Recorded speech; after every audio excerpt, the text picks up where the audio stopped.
You're listening to a Roddenberry podcast.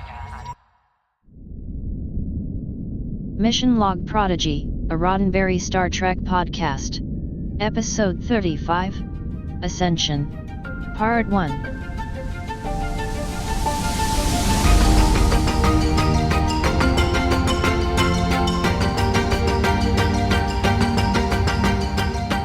Welcome into another episode of Mission Log Prodigy, a Roddenberry Star Trek podcast. I'm Charlene Schmidt. And I'm Marina Kravchuk. Just like our flagship Mission Log podcast, each week here on Mission Log Prodigy, we discuss each and every episode of this animated series, discover what makes each one of them special, and see if there are any morals, meanings, or messages that we have learned. This week, we rise to the occasion for Ascension Part 1. Please remember that Mission Log Prodigy is an in-depth review podcast, so if you haven't seen this episode yet, what are you doing? Go watch the episode, put us on pause, then come back when you're done.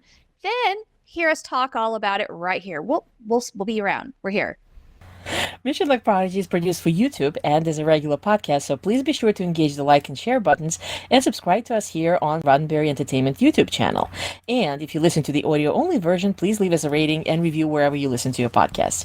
You can also follow Mission Log Prodigy on X, formerly known as Twitter, at ML_Prodigy, and now on Instagram at Mission Log Prodigy to keep up with all our latest news and updates. And before we jump into our show properly, let's remind everybody why our podcast is so unique. We want to hear from the cadets, the best part of our show, quite honestly. They are the younger Prodigy fans out there who share their thoughts on the show. And right now, we want to hear what our cadets thought about both parts of Ascension. So if you're interested in doing this, please record a voice message and tell us the following. What is your first name and age? Did you like the episode? What was your favorite part? And what did you learn? Then you send the file to missionlog-prodigy@roddenberry.com, and please make sure it reaches our inbox no later than October 19th so we can put you in. We have one more thing to discuss before we jump into this week's episode, and that is to tell you all about our giveaway where you can win some pretty good Prodigy merch. Something like, for example, a complete set of Prodigy Cast FanSet pins, and that is just one of the prizes that you can possibly win. Head over to the link in the description of this episode for a link to enter. And speaking of which, stay tuned to the end of this video because we will be giving you a secret code that you can find only here in this episode. So with all that said, let's kick things off for this show by answering some of the questions that we ask of our cadets. So, Shar, did you like this episode? Yes, we are finally answering the question you've been asking for several weeks now. What is Ascension up to? And it turns out a lot. We are back to a two-parter now, and this one is definitely high action, high stakes. Like, just when I think they can't up the ante, guess what? They do. The reveal at the end of this episode. I know. Watching this season has been not unlike watching a pole vaulting competition. With every single episode, the plank just keeps moving higher and higher. And I loved it. I mean, there's, again, so much story packed into this very short period of time. And also, it's really nice to see something we already kind of brought up in the prior episode. It is very gratifying at this point to see how much our, future cadets become grown-ups. They've matured. It's great to see them really being part of the team in the full sense of the word. They're part of the crew of Voyager. So much.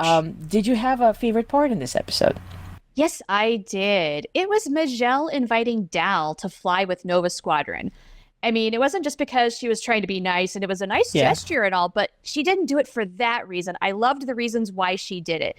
It's because she sees him as an equal now. She's seen him in action.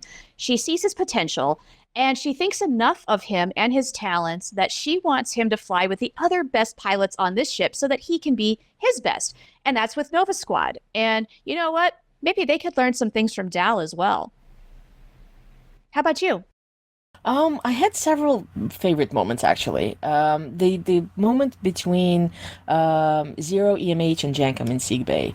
It's sort of a continuation from all the little moments that we've had between Zero and Jankum before, and it's lovely because you can see, the dejection, the devastation that Zero is experiencing because they know that the body is going, and we have this wonderful moment of hope when EMH quotes Jankum and says, "No, we can build better, and explains, the solution. So I thought that was very heartening, the fact that, hope is not lost.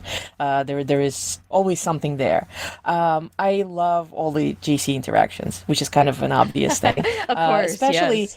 the reminiscence scene, because it kind of like you can see them rebuilding their bond. They haven't seen each other for so long. Probably the highlight is of course, after, like, this is my ship. No, this is my ship.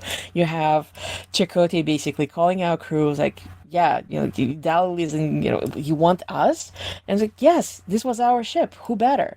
So that was just a wonderful, great moment of acknowledgement of Chakotay being a really good mentor. So I absolutely loved it. And yes, of course, absolutely. The Wesley reveal at the end, that was very much a sort of what now moment. But Right. we'll talk about this later. I was going to say, you loved that? I hated it. No, it wasn't just. no. I did not expect, like Ascensia is talking to someone.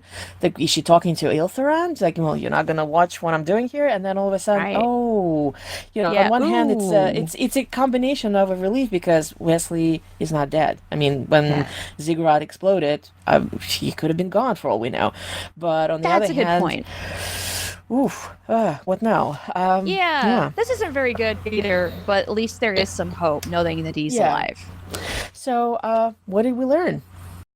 Well, I had to split this up because there were two distinct things that I got from the first half of this episode and the second half. So from the first half, I got that time and change are constants, and it's good to embrace them. And we see that in so many iterations that I can't wait to discuss that later on. In the second half, it's look out for one another.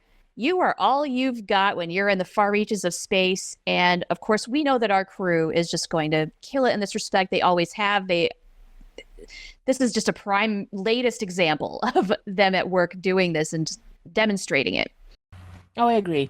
There's a wonderful thing that Dal says in his log in the beginning. He says, when we had nothing else, we had each other. Bingo. We again get a wonderful reminder, that something that harkens back all the way to the beginning of the season. Everybody has a role to play. So in this case, we're reminded, yes, everybody does, even if they are in a very diminished capacity. In addition, it's, we have several moments where it's sort of... it's not Dal now. It's more Admiral Janeway. It's like when you have the challenge, so it's something that Dal being a cadet hopeful, and he's facing and learning this the entire season. But we see that Admiral Janeway, as a seasoned commander, kind of has to face it herself, is that when you reach the moment where you have to decide, so like how, when, and whether you actually do decide to step back from a situation rather than go in all guns blazing. Sort of like finding that balance of how do you make that kind of a decision. Again, we'll touch upon that more later. Oh, yeah, we've really got to break apart the whole thing when Starfleet's orders come down and everybody's reaction to that, because that's so much fun. Well, thank you, Marina, for your answers to this week's questions. But how about before we do anything else, let's get to the recap for Ascension Part 1. This one is written by many people: Aaron McNamara, Jennifer Miro, Deandra Pendleton Thompson, Keith Sweet II, and Aaron J. Waltke. Thankfully directed only by one person, that's Sung Shin. Oh, it's been a while since we've had multiple writers on one episode. Yeah. All right, here we go. Dal reflects in a personal log how much he and his fellow crewmates have changed as a result of what they've went through to bring Chakotay and the Protostar back to Voyager. It was a lot. Thankfully, they are home, and they have Starfleet to help with the next step, returning the Protostar to Tars Lamora so they can restore the timeline and heal Gwyn. Meanwhile, Nova Squadron candidates are engaged in a holographic training simulation when Dal shows up. Majel invited him. The other candidates are hesitant to welcome him, but they proceed with the simulation anyway. In sickbay, the EMH has some bad news for Zero. He cannot fix the damage to Zero's body. Eventually, it will cease functioning entirely. Zero knew this day would come, but that doesn't make the reality of the situation sting less. Now, for the better news, though. Advances in Starfleet technology could give Zero a new artificial body that recreates tactile sensations, the good and the bad. Zero is elated and wants Jankum to oversee construction, so it has Mr. Pogg's touch. In Janeway's wedding room, she and Chakotay are having a moment to themselves as they prepare for a meeting with Admiral Jellico. The Admiral is pleased to see the long-lost captain back, but stops Janeway as she explains a plan for creating a wormhole and returning the Protostar to the past. Starfleet will be taking over the mission from here. They cannot afford another crisis, and frankly, Jellico has seen how being too close to the situation has clouded Janeway's judgment. He has new orders. Escort the Protostar to Earth. The Department of Temporal Investigations will handle the Protostar, Janeway will return to her desk, and those pesky cadets will be reevaluated. Thankfully, a different crisis needs Jellico's attention before he can deliver any more bad news. None of this news sits well with Chakotay, Janeway, or Tysus, but perhaps this is where their part of the journey ends. Upon receiving the news, the cadets discuss it together in the mess hall. After all they've been through, now all they can do is turn the mission over and become nobodies? Not so fast, Dal says. They should be proud of all they accomplished. But it is a big job, and Gwyn's still at risk, so perhaps it's a good thing the Federation is taking the reins. Tysus summons Gwyn to the bridge. It's urgent. They've received a message from a downed shuttle on Solum. It's Iltheron. He's thrilled to see Gwyn and vice versa, but this isn't a social call. Ascensia has been busy building her forces on Solum. She has access to time manipulation technology where, inside a series of domes, months pass, whereas only hours pass outside them. Iltheron doesn't know the full scope of Ascensia's capabilities, but then his transmission is intercepted and Ascensia appears on screen. Now that she knows Voyager's coordinates, she sends a little gift their way. A gigantic Rev 1 ship that begins draining Voyager's energy. Voyager cannot leave due to the power drain, and when the Rev 1 fires torpedoes at the Protostar, the situation becomes critical. Janeway focuses on protecting Voyager, while Chakotay and the cadets will handle the Protostar. On the way to the transporter room, they cross paths with Nova Squadron, who are on their way to mount a shuttle defense per Tyce's orders. An explosion renders one of the Nova Squad candidates, Grum, unconscious, so Zero volunteers to take her to sickbay and assist the EMH with a stream of injured crew needing help. That leaves an opening for a skilled shuttle pilot. Nobody? Chakotay gestures to Dal, who, at the very least, knows how to go fast, and Dal accepts the assignment, understanding that this is where he is needed most. He and Gwyn promise that they'll see each other on the other side. The rest of the crew beam over to the Protostar and take their stations, where they are greeted by hologram Janeway. Gwyn assumes first officer duties, and Murph engages in evasive maneuvers, deflecting fire from the enemy ship. Back in sickbay, a noticeably slow-moving Zero apologizes to Dr. Noam, but Dr. Noam is glad for any and all help. Sickbay is overrun, and their technology can't keep up with the number of those injured. Noam resorts to more old-fashioned tactics as a result. Things don't look much better on Voyager's bridge. It takes secondary power just to bring torpedoes online, but chronometric interference prevents them from locking onto their target. That's where the Nova Squad pilots will come in. Their shuttles are faster, can get closer, and relay coordinates. After they launch, the Rev 1 greets them with her own wave of drone fighters. Falling back is not an option. Or is it? Dal suggests the shuttle pilots lure the drones away so the Protostar can catch a lock. Janeway likes this idea and orders them all to proceed. It works, and Janeway orders a full spread of torpedoes on the weapons array. The drones abandon pursuit of the shuttles and instead connect and form a shield in front of Ascensia's ship so the torpedoes send a nasty shockwave into the Starfleet ship's path. Voyager's a sitting duck, and they're all at Ascensia's mercy. This is bad news because it seems that the source of all of her new toys is none other than her prisoner, Wesley Crusher. And that is where we'll pick up next week. Yeah. There's a lot. Yeah, and again, always, hats off to the writers because it's great. I mean, why don't we start with some of the observations? And you've got a lot of lore. Let's start with that. Yeah, as always, we have wonderful little tidbits. Whether you want to call it fan service or not, but it works because it's very naturally part of the story. It fits, and it also gives older fans a delight to connect Prodigy to greater Trek universe. So the first one that to jump out, the reference to Daystrom Institute, where the development in technology is something that might help Zero, continue experiencing tactile sensations. It's at this point it's mentioned in multiple series, so it's great that Prodigy also has a mention of Daystrom Institute. They get their turn. Kind of similar, we have the Department of Temporal Investigations that's supposed to take over Protostar upon, arrival to Earth, which obviously never happens. It first established in DS9, and now, if you remember, there was a wonderful thing that was said that Captain Kirk has the biggest number of temporal violations on file. I kind of have a sneaky suspicion that by this point, Janeway probably has him solidly beat. I don't know if anybody counted. Else, she's got to be a really solid competitor, because those two, they're a lot of trouble. I love this is probably my favorite deep cut. Watson subspace relays. When Tysus calls Gwyn, he says that they got a signal through Watson subspace relays. This is a reference to Operation Watson, something that was done through Voyager's Pathfinder project, season 6, I believe. Yes. When Harry and Seven managed to figure out a way to establish a link between Voyager and Alpha Quadrant, so that Voyager would have 11 minutes a day to actually have more or less direct conversation with Earth. This is a delightful thing. This is something that is, again, an established part, and it's specifically part of Voyager lore. So it makes it, like I said, this is probably my favorite reference in this particular episode, Watson Subspace Relays. It's deep. Speaking of another deep cut, we again have Jankum again, like when he drops those comparisons. The omelet, and whatever else.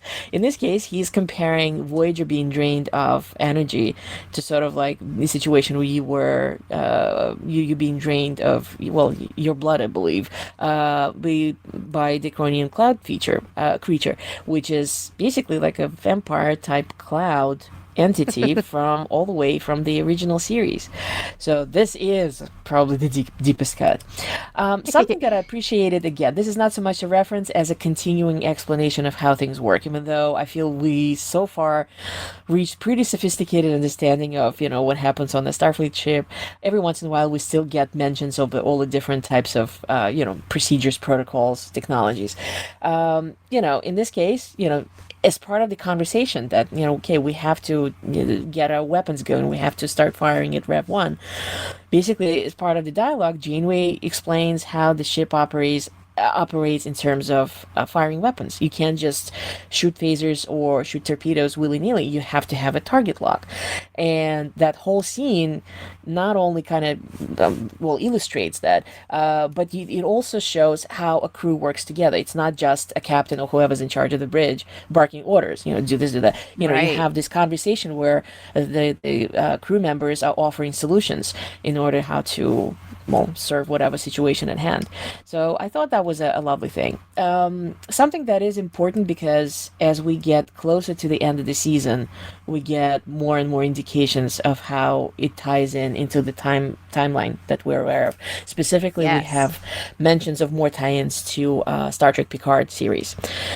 Jellico, when he, during his diatribe, mentions the increased reliance of A500 androids, and Starfleet being horribly spread too thin due to Romulan evacuation and due to the Starfleet being attacked by the living construct way back in season 1 of Prodigy. So all of this kind of nicely ties in. So we're probably ending fairly close to something that has to do with Picard, I would assume. So it's nice, again, to see how Prodigy kind of slots into the overall timeline. Other little mentions that we have the Jaeger loop, something that comes all the way from TNG. Chakotay, when he's ordering evasive maneuvers, he mentions pattern Omega 1, which came up originally in Voyager, and then it was reused in Discovery. So this was nice to see, again, kind of like illustrating how everything works. The fact that the maneuvers have names and all the other things. They do. We get a Boothby drop. for the Oh, yes. Boothby Oh, that's supernova right. formation. We'll have more to Yeah. say on that, I think, in the next Yeah. episode. Yeah, is that a curious thing? The Boothby only appeared like literally a handful of times between TNG and Voyager, and yet he is such a fixture that you get a mention like this, and it's immediately like, yes, of course, everybody knows Boothby. Right?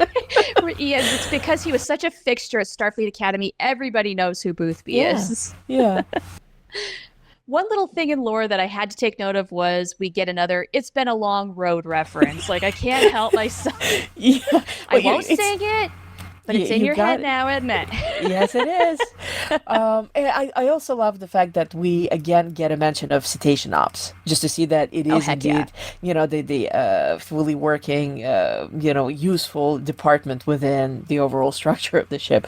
So it's like, cetacean ops is reporting that something is coming, and then of course Rev 1 Yes. arrives. Right. And it's also very nice that we are no longer seeing evil cetacean ops. Yeah, We're back to that's very Jillian. true. Yeah. Thank goodness. Well, I want to point out just a few fantastic visuals because I made a few notes in this episode about just that. I love how the opening shot gives us a great perspective of scale in terms of like the Protostar size versus Voyager A's size. Like the Protostar looks kind of teeny, even compared to Voyager A, which is bigger than the original Voyager, but is probably not the same as a Galaxy class starship. So it's not like Voyager A is the biggest ship in the fleet, which is interesting. Yeah. And okay, the Rev 1's arrival really reminded me of when the Narada in the Star Trek 2009 movie, when it arrives, and especially with the musical cues, it has that wop, wop, wop. Yes. Just, they both are like, ooh, big But, ship, yeah. big menacing ship. That's exactly it. I was gonna say like the menace, because like the moment this, claws start to protrude, it was That really too. menacing.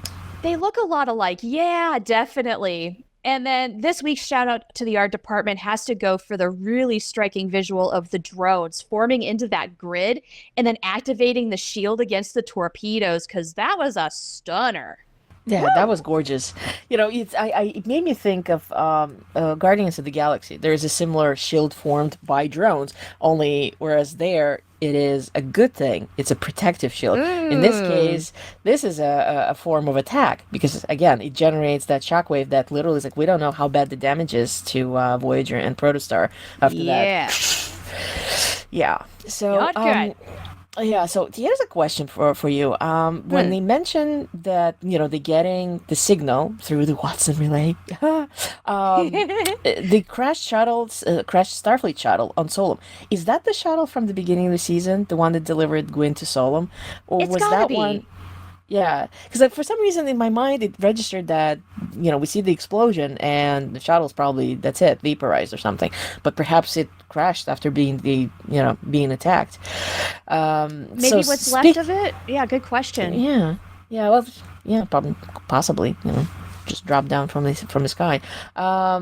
Speaking of Solum, well, I should say, speaking about that signal, it was a lovely scene, however short it was, where you can see again, we're reminded how different Ilthuran is when he's not the diviner. He's so thrilled to see that Gwyn is okay and doing well and everything is fine, and he's being his scientific helpful self. And then of course when he's captured, Gwyn totally, his father, it's amazing. It's like, it's great to see that they have that wonderful bond that hopefully will get developed further. Yeah, agreed. They haven't had a whole heck of a lot of time together, but it's obvious they do love and care for one another. And as short-lived as it was nice to see that for sure. Speaking of things we've only seen just a fraction of, and I hope we'll see a whole lot more, how about those Nova Flyers? Oh yeah. We get the name drop. Tom Paris designed them, aka Flyboy himself, and so they go fast. That would be a standard feature, and I really think if we do get more Prodigy, and of course we need more, Dal and Tom Paris really need to geek out and maybe go enter a couple of Flyboy races together, because those two would have a blast. Well, at the very least, we'll have a great discussion about racing, I would imagine. Trading war stories, maybe. Something that, as usual, we have some nice levity moments in between all the amazing action.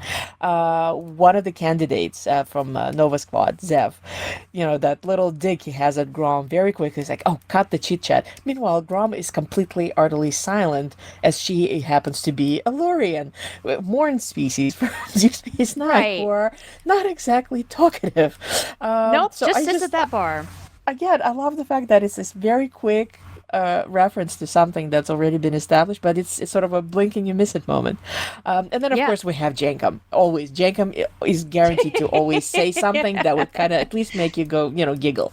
When we have intense stuff and Chakotay is being Chakotay, he's like, we only have one shot at this, and Jankum just goes, oh, don't be so dramatic. And I was like, oh, yeah, so it kind of catches like talking to the captain, recalibrating deflector, captain.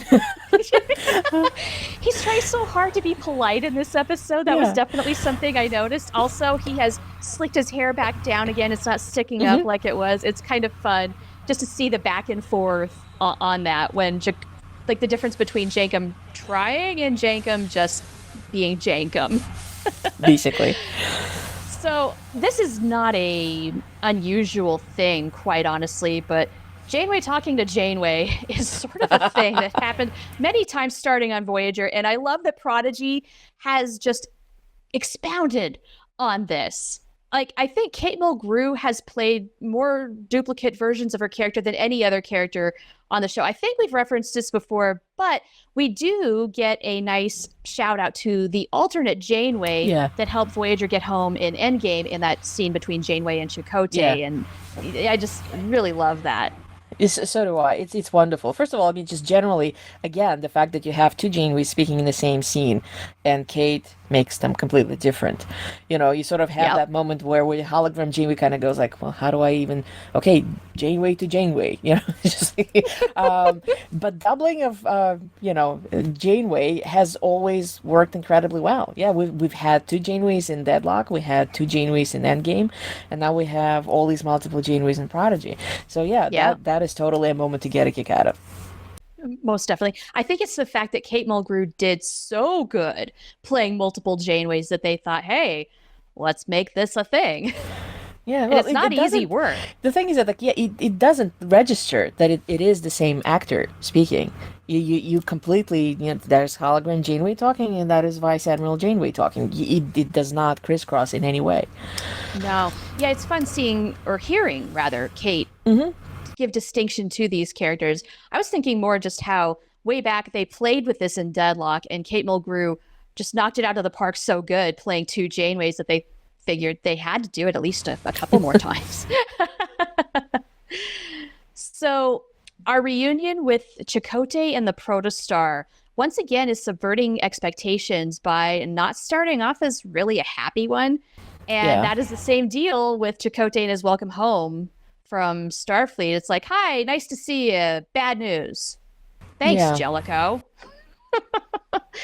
But on a happier note, you mentioned it earlier, and it is the our ship mantra. Chakotay has really embraced this crew. They are, I wouldn't want to say his cadets, but they're certainly a team. It's like Janeway, Chakotay, and the Protostar crew now. Yeah. And that's how I see it. Yeah, who better agree. to protect this ship with their lives than the people who love it most? And that is our cadets. And it's also great to see Chakotay give a subtle but powerful go where you're needed reminder when Chakotay says to Dal, Starfleet needs you. Go pilot that ship. Go where you're needed, buddy. And he does. He steps up and says, aye, sir. Yeah. Well, speaking of moments of levity, this whole thing that we've been talking about, everyone has a role. There is a moment where you get a very unexpected, I mean, it's very basic in its sort of statement, but it's a very comical form of everyone has a role. We have that moment in Sickbay where Dr. Gnome is treating patients because Sickbay is completely overrun by re-injured, and Zero apologizes for not being fast enough to help, and Dr. Gnome just goes, as long as you're conscious, you're helpful. On one hand, it kind of cracked me up. On the other hand, yeah, in this situation, yeah, that's a role that Zero is fulfilling despite being slower and unfortunately deteriorating themselves. So, Right. Yeah. And still, I love that line though. If you're conscious, you're still helpful. Yeah. Dr. Noam doesn't get a ton to do, but you know what is used well? he's used well, and I guess in this particular scene, remember how you and I were wondering, well, wasn't he in charge of sickbay and now he sort of became more of a counselor? Yes. No, he is indeed a full, I want to say full functioning, but that's not what I meant, but fully capable medical doctor, because we see that moment where he's treating and he and the EMH are discussing the fact that osteoregenerators are just literally not able to heal everybody, which is, again, we have a mention of it's typical Star Trek medical technology, Yep. something that heals bones. But we see, sickbay is overwhelmed with the injured. We get this insight, the fact that Starfleet doctors are skillful regardless what technology may or may not be necessarily available, and when the moment comes, they do not hesitate to apply, as you mentioned, old-fashioned methods. We see Dr. Gnome kind of grabbing Rome, and whatever is wrong with her shoulder, I'm sure gets fixed. Yeah, a little bit of old-fashioned adjustments never hurt anybody. Just ask Janeway. That was a couple of episodes ago. Okay, I got a question for you. Yeah. Is it just me, or is Ascension nothing more than a mustache twirling villain here? Because here's the thing: is what makes her dangerous here at this particular point in the story is her time manipulation toys, not necessarily her. Does that make any sense? Is like she's manipulating time to train her army, which does make me think of the quote, "Hours would seem like days" from Star Trek 2. Like that's actually that quote in action, but it's not so much her as it is she has Wesley as a prisoner, and she has tortured him enough to break him down and do all of these horrible things and give her these toys. So what do you think? It is one of those things where I think, very bluntly, the ends justify the means in her case. It's basically food for thought, and I could be reading more meaning into this than there actually is. All the Vaunakot that time traveled in the past have names, monikers. So Iltheron is the diviner, but Ascensia, if you remember, is the vindicator. So, Right. In modern meaning, that's a person who proves that something is right, reasonable, justified. Now, the word is obviously based on Latin, and if you look in the origins of the words vindicate, vindicator, which before it became more positive in meaning, actually came from a notion of vengeance and punishment. It's the same as the word vindictive. So in this case, Ascensia, a person out of time. I mean, her solum does not exist technically, but she's so consumed by her goal, she's vindictive in a most sadistic and uncontrollable way. So at this point, we find that she usurped the current day Solum in order to, again, avenge one, depending on how you look at all this timey-wimey stuff, doesn't yet exist, no longer exist, cannot even exist, perhaps. I mean, timeline might have changed so much that her Solum might never come about. It does not matter to her at all, because in her mind, Federation is bad, therefore it deserves to be punished, ergo she's justified in her actions, which is, so if you think about this thought, that's very pertinent both in history and in modern world.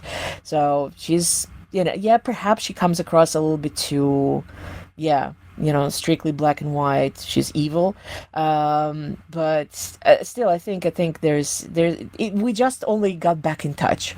So let's see what happens, in part 2 and at the end of the season. But in this case, I thought it was a curious thing that Vindicator, but the Vindicator who turned completely and utterly vindictive. Yeah, that's really good thoughts. Thank you for sharing all of that. That does add a little bit of a dimension to it all. And you're right. We have plenty of time to really get into Ascensia. And the real heart of it all for her is that she does not see herself as the villain like all good villains do. And so she's doing what she thinks is right. And so it just came across to me as a little two-dimensional here. Maybe part 2 will help me change my mind and thereafter as well. But here it's just, look at my toys. Go, Wesley. I don't know. But yeah, thank you again for, giving me a little bit to munch on there because I think that's a great way to lead into our discussion. So how about it? Yeah. Yeah, so as usual, in tradition of Mission Log, we dedicate a great deal of time to discuss some of the finer points from the episodes we review. And again, we look for kinds of morals, meanings, messages that we can discover. So, what did you find meaningful or memorable in this episode? Well, let's talk about a happy one. And this is a quote from Zero. What is life but not a balance of both? I really appreciate the way Zero takes such a measured approach to the good news, bad news of feeling all the tactile sensations and nevertheless feeling so entirely excited that, yes, they can still feel in a new body potentially. And I think that's a great metaphor for just about anything in life. It's you got to have the good with the bad. Life is exhilarating. Life is terrifying. And the best way of handling it all really is by following Zero's example. And that is just be your true self. You can handle it. Yeah, that's very true. And I love the fact that Zero is that thrilled to entertain possibilities. I mean, it is still an unknown. And yes, there is a possibility. As the doctor says, Daystrom Institute developed some technologies that are working in that direction of having artificial tactile senses. But, it's not a given. It's not a guarantee.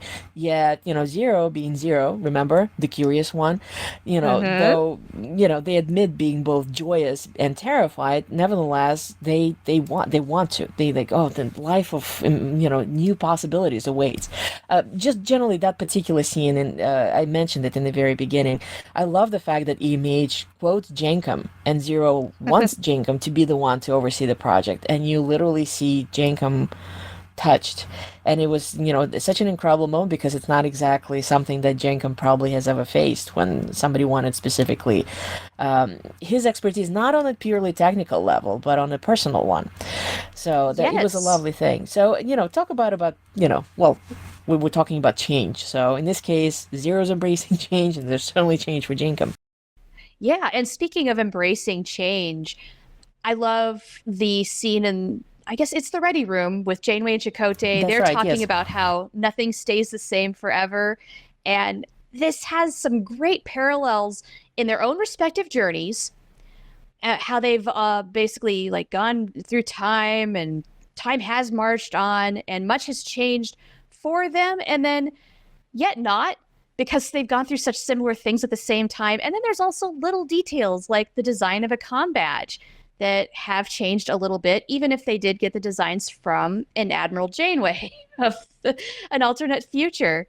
So I just found that really, it was a really touching conversation just to see them kind of rebonding, as you mentioned at the top of the show, but also just, they have done so much not together that has been a lot the same, if that makes sense. That's not the most eloquent way of putting it, but and it's lovely, like what you mentioned, that their respective journeys, certainly a lot has happened to both of them, but as the saying goes, the only constant is change, but they also have the shared journey. So even though there is a change there, nevertheless they also still have things that are constant for them. So I love the reference of our Voyager that Chakotay says, the old intrepid ship.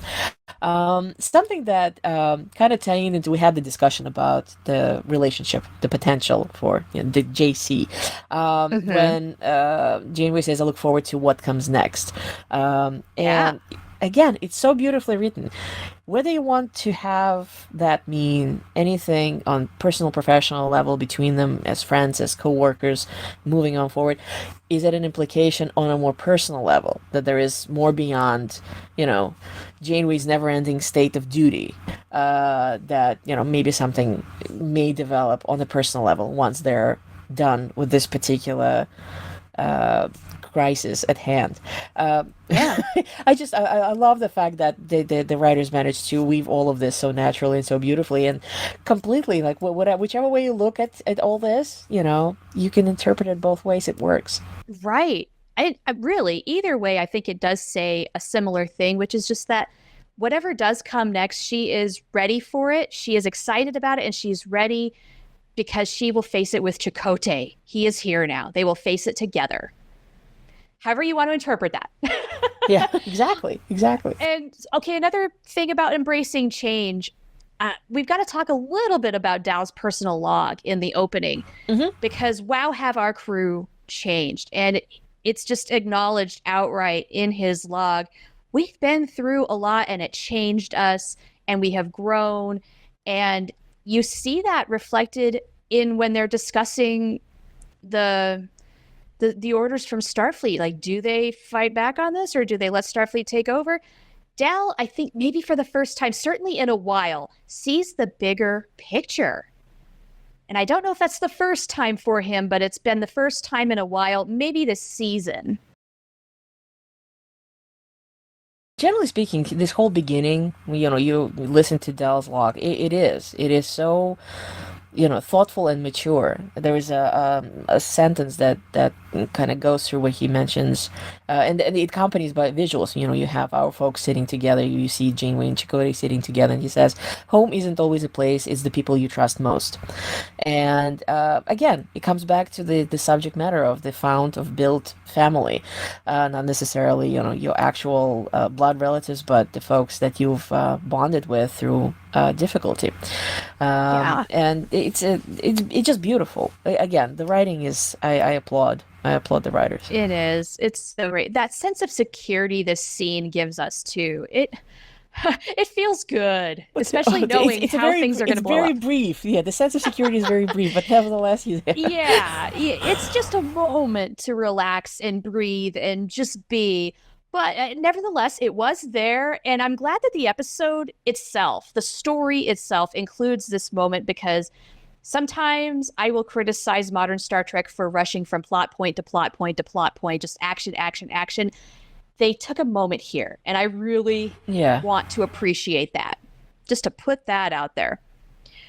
Well, how about we dig into dissecting the pros and cons of turning the mission over to Starfleet, because there's so many great perspectives here. How about we start off with Jellico, just because he says those grating words to Janeway of, "You are too close to this situation. I've seen what it's done to you." And it's Excuse me? It's a curious thing, because on one hand, Jellico feels far.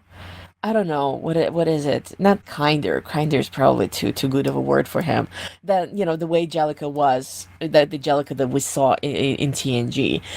So it's like he's speaking in a very measured and mild manner, but yet he's saying things that are they just they rub you the wrong way.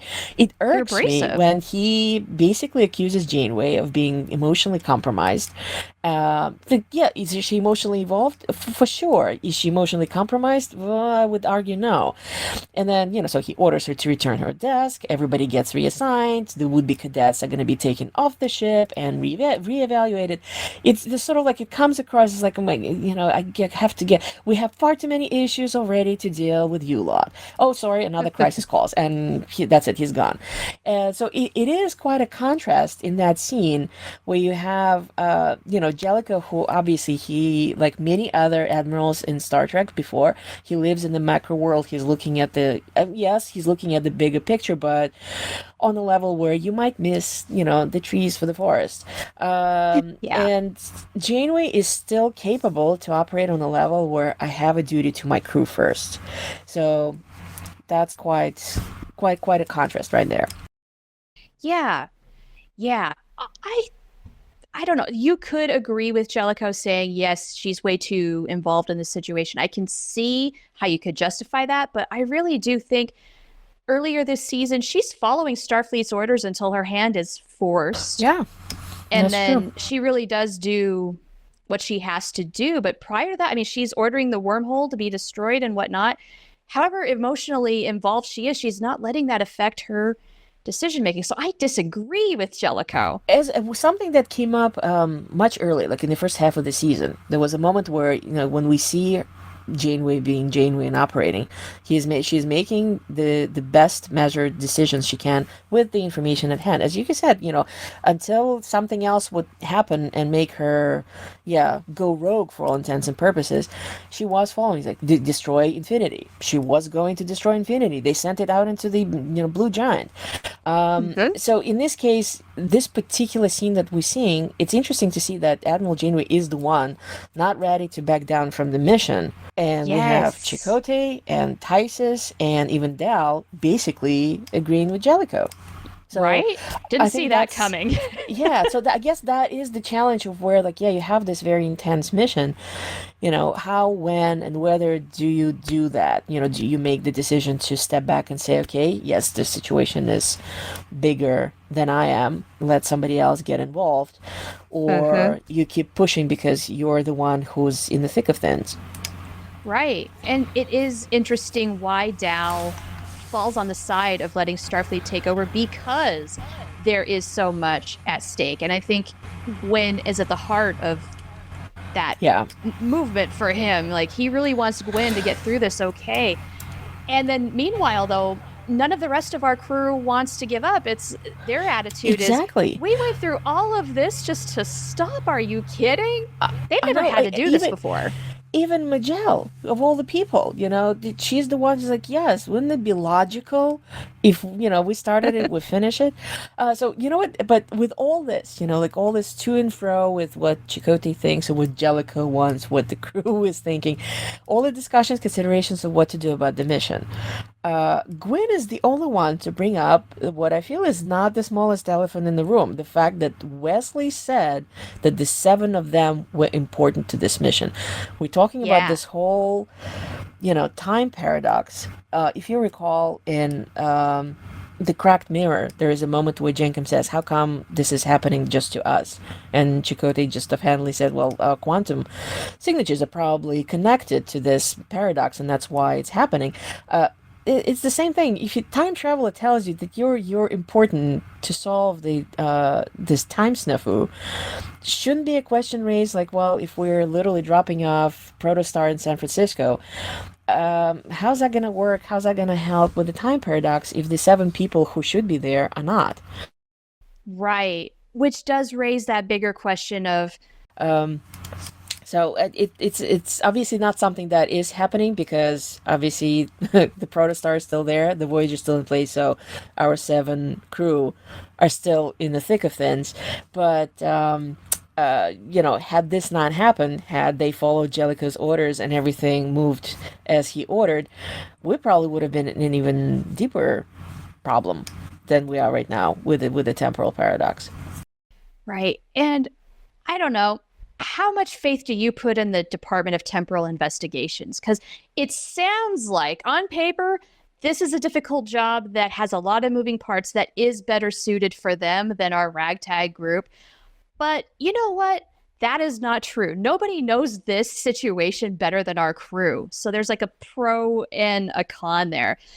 Because nobody else at Starfleet, even with their greater resources, well, under a normal circumstance, maybe that if when they had their greater resources, that would be the alternative. Like, turn it over to them. They know better. They can handle this. There's more personnel. But that's not Starfleet right now. I mean, Jellico keeps saying they have so many crises on their plate. Well, what makes them think that they can handle another one? Even if the top brass think that turning it over will lessen the problem just because it'll be in quote unquote better hands, ultimately it's probably better that none of this matters because they have to act, Voyager and Protostar. And it is a reminder that harkens back to what Dal said at the very top of the episode. They're on their own out there. And this is the sharp contrast to the safety he felt in his log with Starfleet and just being with his people, being back home and having that moment. But then on the other hand, Starfleet is not coming to their rescue right now. So all they have is each other. Yeah. Sort of, this is something that I just thought that it's silly to say, given that, how much they've already been through. Uh-huh. Training wheels are most decidedly off at this point. Speaking about Oh how yeah. much they've grown, how much they matured. You can see through the entire episode, you can see them working on par with the Starfleet personnel. So, that's another thing about, Jellico being irksome, saying, oh, these would be cadets. They're literally working as, fully fledged crew members. Majel, when she says about the Nova Flyers, oh, Commander Tice has unlocked the safety protocols. These are not for target practice anymore. Yeah, so that's it. They're fully part of the ship functions at this point. I mean, at this point, when we have that moment where we have to deal with the target lock, Del comes up with a strategy of how possibly to get the lock without things literally exploding all over, and Janeway's impressed. So go with it. Seeing how much the things change, how the stakes have gone up in this season. There is a moment that it actually kind of made me laugh a little bit. The irony when in the very beginning, as Del is narrating what's going on, having the living construct removed from Protostar being literally like an asterisk, an insignificant mention. It's like, oh yes, yes, and then the Starfleet removed the living construct. It's not. It's just a little blip. It's not even a just thing. how far have we have gone from like, yes, there's a weapon that's going to destroy the Federation, all the way to what, the timeline is unraveling. Right. things are much worse. Season 1, that was the big baddie. That was the danger. And now here we've got this whole other Just a little thing. blip. Just a little blip. Yeah. I want to walk back just a tiny bit on the whole thing of our crew working so solidly together. Starfleet has no idea how well they are doing this. Jellico is not seeing for himself just how well they are working together, how much they have become important and indispensable to this crew and this mission. And it reminds me so much of, say, management, and then the people doing the actual work beneath them, having no clue what it's really like in the trenches. So, yeah, I think Jellico maybe needs to stuff it because he doesn't have a full grasp on what he is talking about just yet. Exactly. Well, oh my gosh, this episode has so much, but I think we really need to wrap up. What are some final thoughts that you have? There's more stuff coming. I mean, we would get an implicitly pretty suspenseful cliffhanger, and we touched upon that earlier. I mean, Ascensia got Wesley, and all this awesome time manipulation technology is born of his mind. I mean, she didn't come up with it herself. And so how much information did she torture out of him? How much did she damage him? Did he reveal the impending demise of the timeline? Not that I think that the Ascensia would actually care. That's not, it should, as long as her ends are met, who cares about the timeline? So assuming that both our ships get out of the predicament after that shockwave, what are our chances to actually fix the time paradox now that Wesley's captured and not available? So there's more stuff coming. Lot going on, and with Wesley being captured, that is a big question mark, isn't it? Because we know he's capable of some crazy timey-wimey things. We've hardly seen anything yet, and yet we know the potential for that is extraordinarily dangerous, and we know Ascensia will use it. We've seen our crew in dangerous situations before, but why does this one feel even more dangerous than what's come before? I guess it harkens back to the whole thing of how season 1 was basically an asterisk right here in this little teeny moment in this episode. Then maybe it's because our crew have come so far that, man, if they were to lose everything now, how tragic would that be? It's looking probably as low as it ever has for our crew. I mean, our heroes, Janeway can't get herself and her crew out of this one just yet. Voyager's situation is very dire. And so with this being a two-parter, I'm waiting to just strip down to the tank tops, get down to business, and let's see how it goes down, baby. I'm excited. Part 2, yeah. So, we've reached the end of the show. So, before we go, we have one more thing to do, and that is to give you the special code you can use to enter the giveaway. You'll find the code only here, and the code is Mission Log Prodigy, MISSIONLOGPRODIGY. Now, to enter, you go to the link provided in the description of this episode, or look for it on our social media channels. Thank you, everybody, for joining us here on Mission Log Prodigy. If you've enjoyed our show, please make sure you like and share and subscribe to the Mission Log Prodigy playlist on the Roddenberry Entertainment YouTube channel, or find us on your podcast catcher of choice. Mission Log Prodigy is produced by Roddenberry Entertainment, production and technical direction by Earl Green. Our website and your opportunity to comment and connect with us is missionlogpodcast.com. And if you would like to support Mission Log directly, and you should, you can do so at patreon.com/missionlog. And next week, we will discuss Ascension Part 2. And cadets, don't forget to watch both parts of this story and send us your thoughts no later than Saturday, October 19th. We can't wait to hear what you have to say, and we will feature your voice messages at the end of our next show. Until next time, live lugs and proper, and go fast!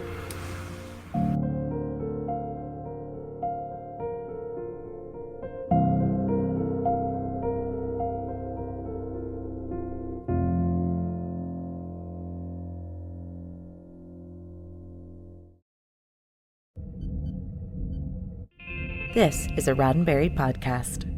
For more great podcasts, visit podcast.roddenberry.com.